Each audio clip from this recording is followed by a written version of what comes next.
All right, boys, I'm gonna run you through everything I flip in the grass. I mean, we're talking deep submerged grass. It's gonna be coontail hydrilla, specifically milfoil today, but run you through the gamut. These 5 rods is what I use. Some are seasonal, some are year-round, but start off with my main search bait is gonna be a Texas rig. Real simple, but it's the most efficient bait fishing in the grass. It goes through the cleanest, comes back the cleanest. I can cover water a lot faster with this bait than anything else. And this is, it's gonna be a simple Texas rig. I always gotta peg your sinker when you're fishing grass like that. You're gonna use anywhere from 3/8 to 3/4 ounce, depending on how thick the grass is. I like to flip a tube a lot, really good bait to flip. Beaver-style baits work really well.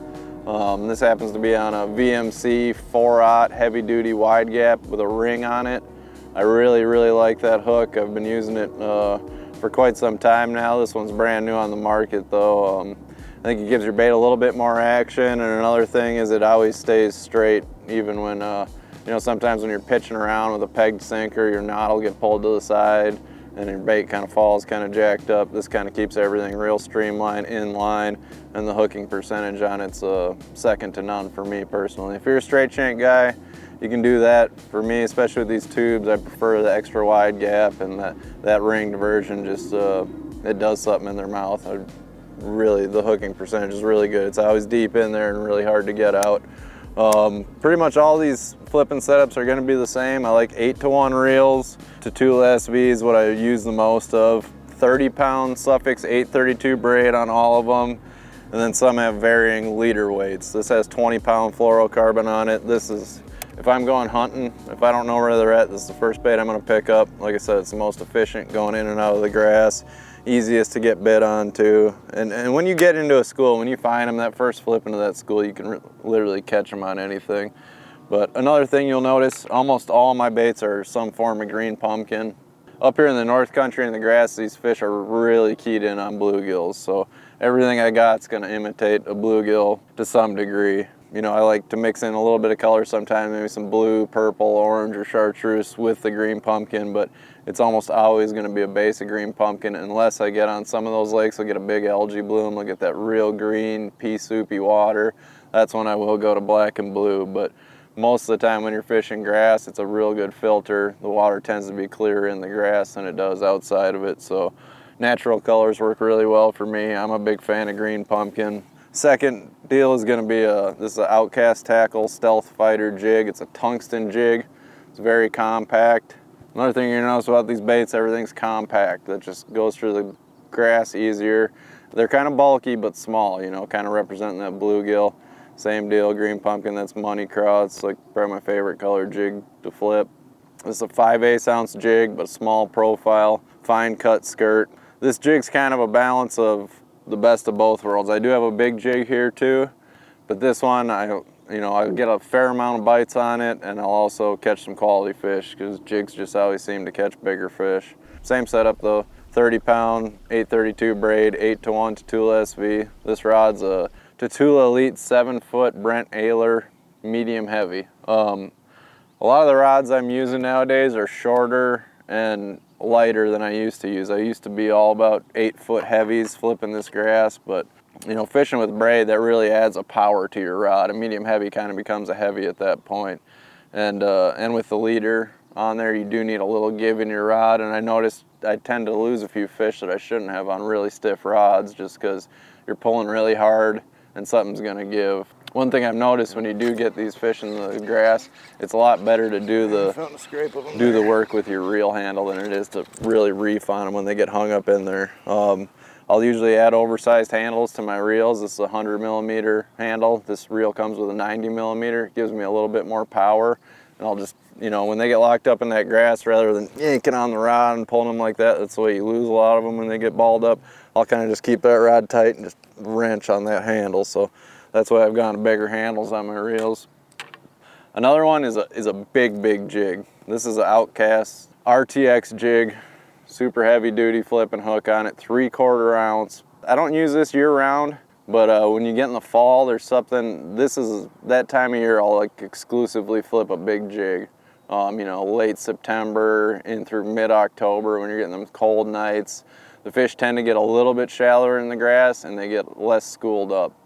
So having and they seem like that time of year you get your best bites on a big jig. You know, winter's coming, they're looking to bulk up, they want a little bit bigger meal.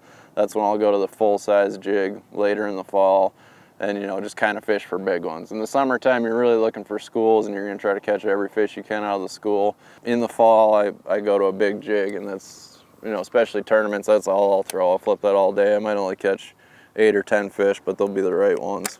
And then on the big jig, this is the only time I use a little bit bigger rod. I do go to a 7/6 heavy on this, just because I got that Magnum flipping hook in there. I really got to hit them hard to get them, and I'll typically fish straight braid on this versus everything else. I'm doing braid to a leader of 14 and 20 pound line. But that's a 7/6 heavy. The rest of the stuff I'm flipping with is all 7-foot medium heavy. And then we'll get into the Tokyo rig. This is a new one. It's been out the last couple of years. It's really impressed me in the milfoil and the deep grass flipping. This isn't something I pick up right away when I'm searching for them, but when I get into those schools of fish, those midsummer, super grouped up, like I said, the first few flips in there, you can catch them on literally anything you want. And progressively, the more you catch, the more time you spend there, you know, it's just harder and harder to get a bite. They get smarter, they get a little turned off. That's where the Tokyo rig really comes in. Or if you're fishing heavily pressured fish.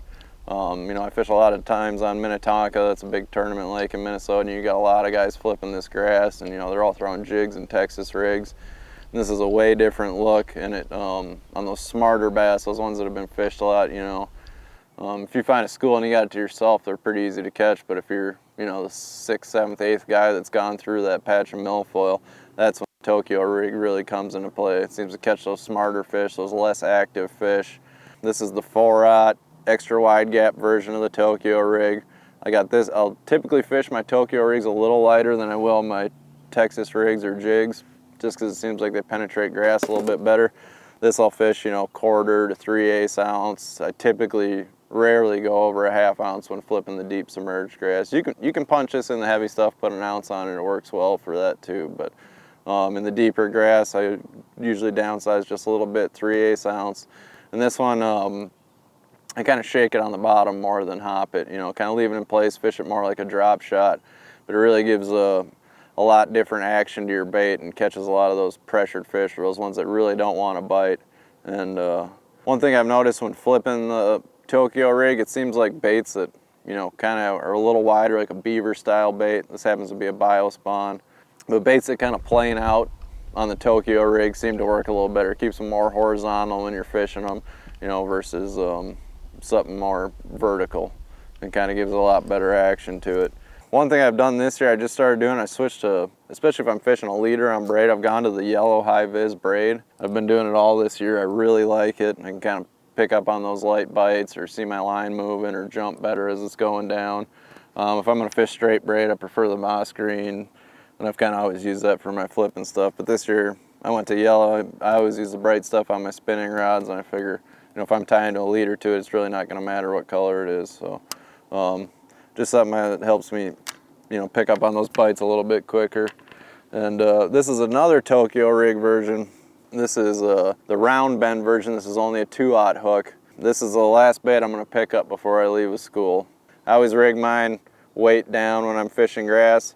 And when I first started doing these, I'd take my pliers and make like a big loop to hold that sinker on there. But then you got a wire tag that kind of hangs out and catches a lot of grass. So now I just kind of put just the littlest bend in them, just enough so that the sinker's not going to fall off, and it really kind of keeps a cleaner edge. It's not going to pick up as much grass. But this is it's a wacky rigged exo stick by Biospawn, again in green pumpkin. You know, this isn't the first thing I'm going to pick up when I'm looking for fish, but it's definitely the last thing I'm going to throw in that school before I leave. I'll be able to catch the last few fish out of there with something real finesse. And this one I'll use a lot lighter leader. I'll throw this on 14 pound, where the rest of my stuff's on 20. Just the finessiest thing I can really throw in that thick grass. This isn't a place where you really want to fish with spinning rods and 8-pound line or anything like that. So 14 pound. This is Suffolk's Advanced Fluorocarbon. That's about as light as I'll ever throw in the grass. So you got to play them a little bit more with that. You can't really wrench on them as hard, but you can still get them out of there. And this is a new, they make 3 versions of the Tokyo rig now. You got one with the extra wide gap that I'll flip, my beaver style baits on. I like the round bend for wacky rigging, you know, old school worm hook, and then they also make a straight shank version. I'm not a big straight shank guy, but if you're into that, it works well too. You can set them up kind of however you want. Really versatile rig, but that's kind of how I'm going to run through the milfoil. That's the 5 rods I use. Like I said, big jig, kind of strictly like a fall bait for me. You know, when I'm hunting, searching, I'm starting out with the Texas rig. I'll mix in a jig for some bigger bites, and then the Tokyo rigs are really my cleanup crew. You know, I'm going to be able to catch twice as many fish out of that school, mixing up my baits rather than just flipping the same Texas rig or jig at them the entire time. So, you know, it's like any school. It's no different than a Tennessee river ledge. You can't catch all the fish out of school on one particular bait, you know. You got to mix it up. You know, if you're on a Tennessee river ledge, you know, you might be throwing a crankbait, a worm, a jig, a swim bait, a spoon, all that stuff, just to, you know, you can catch a few on this, a few on that, and really maximize the amount of bites you can get out of a school versus, you know, just keep throwing the same thing at them. You're not going to be able to catch that many of them on one bait out of a school. So I like to mix it up, go through a few different techniques, and really, you know, maximize that school for all it's worth. You know, if I just went in there with a Texas rig, I might only get 5 bites.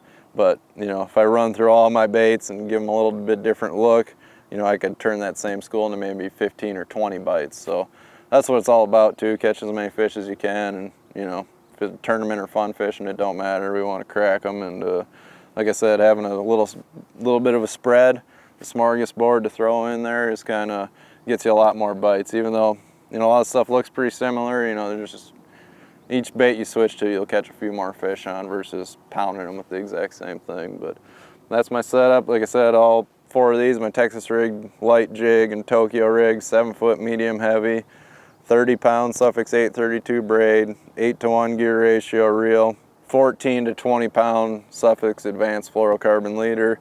Then the big jig, 3/4 ounce straight braid, and that's when I'll go to a 7.6 heavy just because it does have that magnum hook on there, really drive it home. But the rest of this stuff hooks up fairly easy, so you don't need to overpower them with the rod. You'll land a lot more fish on these lighter rods, and your elbow really thanks you at the end of the day. Because I mean, when you're doing this, you're just pitching all day long. You're thousands and thousands of pitches, and if you do that with a big 8-foot heavy, you really start to feel it here in your elbow at the end of the day. And you know, going down to those lighter, shorter rods, they're just 7-foot medium heavies. I know everybody's got one in their boat. You know, it really makes that a lot more enjoyable to make those pitches all day long, and gives you a lot less fatigue. And it's plenty powerful. Braid's a beautiful thing. It's stiffens up your rod, and in that grass, it's kind of a must-have in my opinion. But I do like the lighter braid, 30-pound. I've never had an issue breaking off. I will say, when you go to braid to a leader, you can flip straight braid in these places and catch fish. In my opinion, you get more bites braid to a leader unless it's really, really thick. You need to back that drag off just a little bit. If you lock down your drag, you will break your leader for sure. I don't care what pound test you're throwing. Not on every fish, but it's going to happen once or twice throughout the day. So I'll let that drag back it off just a little bit. You'll hear it when I set the hook. If I hit them really good, it'll just pull a little bit at the top of my stroke, and really prevents you from breaking those fish off. And if that drag slips, I got them hooked good. I'm not worried about missing them because of that. And you know, I just don't lock them down all the way like I used to. So that's kind of the rundown. That's what I use. We're about to jump in the foil here. We made a lap around the lake. Found one really good patch of grass. It's a fairly big area. We're gonna go in there and put these baits to work and see what we can catch.